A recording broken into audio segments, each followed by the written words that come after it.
Hello students, जैसा कि last videos में मैंने आपको बताया था संधि और द्रवित और संयुक्त व्यंजन के बारे में, वैसे ही आज का हमारा टॉपिक है विराम चिन्ह, जिसे इंग्लिश में हम कहते हैं पंक्चुएशन मार्क। ध्यान से देखिएगा, विराम चिन्ह से आप क्या समझते हैं, विराम चिन्ह किसे कहते हैं, पहले हम ये समझेंगे। विराम चिन्ह का शाब्दिक अर्थ है रुकना अथवा ठहराव। जो विराम चिन्ह बोलते या रुकने का संकेत देते हैं वह विराम चिन्ह कहलाते हैं। मान लीजिए हम कोई भी वाक्य लिख रहे हैं और वहाँ पर हमें कुछ देर रुकने का संकेत मिल रहा है या फिर वाक्य पूरा होने का संकेत दिया जा रहा है, जो भी उसके लिए सिंबल लगाए जा रहे हैं वो क्या कहलाते हैं, वो विराम चिन्ह कहलाते हैं। ये नीचे मैंने कुछ विराम चिन्ह दे रखे हैं और उनके नेम दे रखे हैं, ध्यान से देखिएगा। अल्प विराम, अल्प विराम किसे कहते हैं? अल्प विराम का प्रयोग हम कब करते हैं? सेंटेंस में कुछ देर रुकने के लिए किया जाता है। जहाँ पर हमें कुछ देर रुकने का संकेत दिया जाता है वहाँ पर अल्प विराम का प्रयोग करते हैं। मान लीजिए किसी वाक्य में बहुत सारे नाम लिखे हुए हैं, जैसे मैंने नीचे सेंटेंस में देखिए लिख रखा है, राम ने बगीचे में आम लीची सेब तोड़े। तो इसमें 3 नाम दे रखे हैं, आम लीची सेब। इसमें अगर हम इसमें क्या है, आम के बाद हमने अल्प विराम का प्रयोग किया है, क्योंकि जहाँ पर कई सारे नाम एक साथ आते हैं तो उन्हें कॉमे में लिखते हैं, कॉमा लगा कर। नेक्स्ट आता है पूर्ण विराम। पूर्ण विराम में क्या होता है, जहाँ पर हमारी बात कंप्लीट हो गई होती है, सेंटेंस पूरा हो गया होता है, बात खत्म हो जाती है, वहाँ उसके लास्ट में हम पूर्ण विराम लगा देते हैं। जैसे कि राम खाना खा चुका है, ये हमारा सेंटेंस पूरा हो गया, हमने लास्ट में पूर्ण विराम लगा दिया।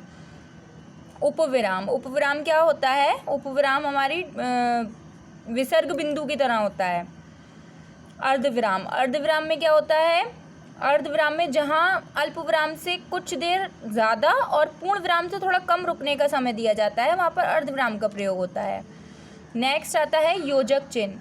योजक चिन्ह क्या होता है? जब हम किसी व्यक्ति की बात को दर्शाते हैं तो योजक चिन्ह हैफिन, जिसे इंग्लिश में हैफिन बोलते हैं, उसका प्रयोग किया जाता है।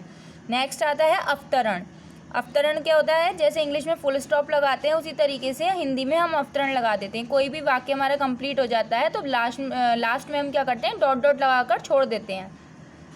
नेक्स्ट आता है लाघव चिन्ह। लाघव चिन्ह क्या होता है? किसी भी वर्ड को, कुछ वर्ड्स ऐसे होते हैं जिन्हें हम पूरा न लिखकर शॉर्ट लिख देते हैं और आगे लाघव चिन्ह का प्रयोग करते हैं। जैसे मान लीजिए डॉक्टर, ये लिखा हुआ है नीचे देखिए, लास्ट वाला सेंटेंस, डॉक्टर राजेश बहुत ईमानदार हैं।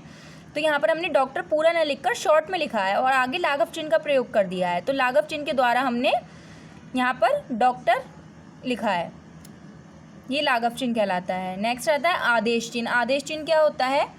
आदेश चिन्ह, जैसे मान लीजिए हम कोई चीज़ एक्सप्लेन कर रहे हैं, उसके पार्ट्स के बारे में बता रहे हैं, तो उसमें क्या होता है, हम एक लाइन लिखने के बाद कि इसके निम्न भेद हैं या निम्न प्रकार हैं, आगे आदेश चिन्ह का प्रयोग करते हैं और नीचे उसका पूरा विवरण देते हैं, तो वो आदेश चिन्ह कहलाता है।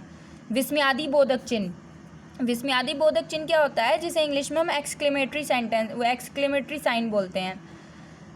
इसका प्रयोग हम दुख, जिस वाक्य में दुख, खुशी, उल्लास आदि की बात हो रही होती है, वहाँ पर विस्मयादि बोधक चिन्ह का प्रयोग किया जाता है। ये स्टार्टिंग में ही जो वाक्य का फर्स्ट पहला वर्ड होता है उसके बाद लगाया जाता है।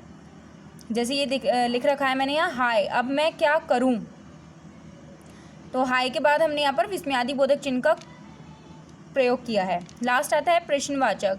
प्रश्नवाचक जैसा कि नाम से ही स्पष्ट हो रहा है, जब हमसे कोई प्रश्न पूछता है या हम किसी से प्रश्न पूछते हैं तो उसके लास्ट में प्रश्नवाचक चिन्ह अनिवार्य होता है।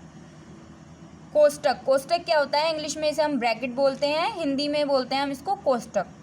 कोष्टक 3 तरीके के होते हैं, ये 3 तरीके के ही कोष्टक का प्रयोग करा जाता है। किसी बात को हम, जैसे मान लीजिए किसी बात को मैं हिंदी में पढ़ा रही हूँ आपको, किसी बात को मैंने हिंदी में लिखा और उसी को मैं इंग्लिश में भी लिख रही हूँ, तो उसमें क्या करूँगी, मैं कोष्टक का प्रयोग करूँगी इंग्लिश में लिखने के लिए। सभी स्टूडेंट्स वीडियो को लाइक कीजिए, चैनल को सब्सक्राइब कीजिए, अपना नेम और क्लास कमेंट बॉक्स में मेंशन कीजिए। नेक्स्ट वीडियो में फिर मिलेंगे नेक्स्ट टॉपिक के साथ, तब तक के लिए stay home, stay safe and take care.